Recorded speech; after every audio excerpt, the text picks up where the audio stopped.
Tayong mga Pilipino, pagdating sa trabaho at serbisyo ay talaga naman pang world class. Kaya naman kahit sa bahagi ng mundo, kinikilala at hinahangaan ang sipag at galing ng Pinoy. Mahigit sa 9.5 million legally documented na Pinoy ang naninirahan at nagtatrabaho sa iba't ibang bansa. Tayo rin ang isa sa mga bansang may pinakamalaking supply ng workforce na nagpapadala ng pinakamaraming bilang ng manggagawa abroad. Pero hindi biro ang sakripisyo ng ating mga kababayan para mabigyan ng mas magandang buhay ang kanilang pamilya. Ito po ang bagong programang kumikilala sa husay ng manggagawang Pinoy na nakaanda ring tumulong at magbigay kasagutan sa inyong mga tanong at problema tungkol sa pangingibang bayan. I'm your immigration expert, Attorney Mike Templo, and this is Boarding Pass.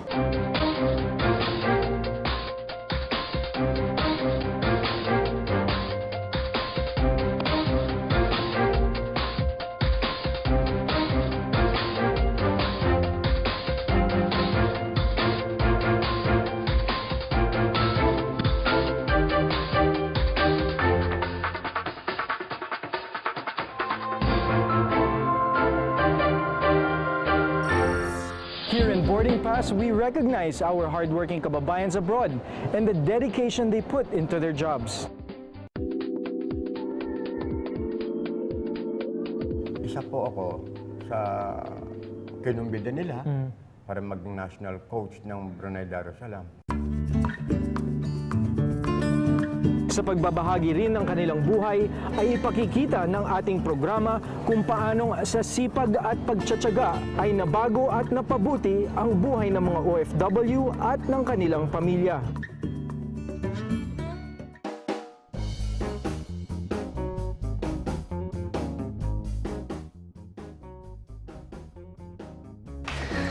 Ayan, ito naman yung mga collections ko ng anime. Mga life size. Hatid din namin sa inyo ang mga bagong pasyalan at adventures na pwedeng subukan ng mga OFWs sa kanilang pagbabakasyon o pagbabalik Pinas para sa naiiba at mas masayang bonding ng buong pamilya. Magbibigay din kami ng mga travel tips para maging mas komportable at hassle-free ang inyong pagbiyahe sa mga local at international destinations.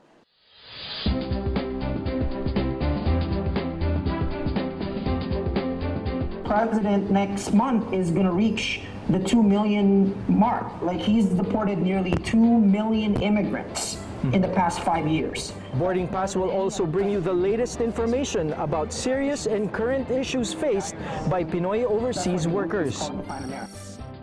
And to provide you with comprehensive legal advice, US-based immigration experts Attorney Rio Guerrero and Attorney Su Yi will join us via the internet. And immigration is forced. Hatid din namin ang impormasyong direkta mula sa mga ahensya at guest experts tungkol sa mga usapang kinakaharap ng mga kababayan nating nasa ibang bansa at sa mga nais na makapagtrabaho abroad.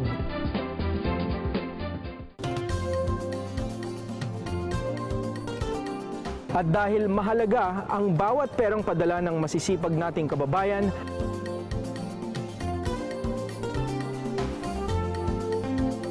ay magbibigay din ang Boarding Pass ng tips para sa mas matalinong paggamit ng kanilang remittances. We will also showcase business ideas where OFWs and their families can invest their hard-earned money. At dahil ito ang programang ginawa ng Pinoy para sa kapwa Pinoy, ay handa kaming magbigay linaw at sumagot sa inyong mga katanungan. You may send in your questions through our website, Facebook and Twitter accounts, and we will try to answer them in our show. Ito po ang programang kumikilala sa galing ng manggagawang Pinoy saan mang bahagi ng mundo. Ito ang Boarding Pass.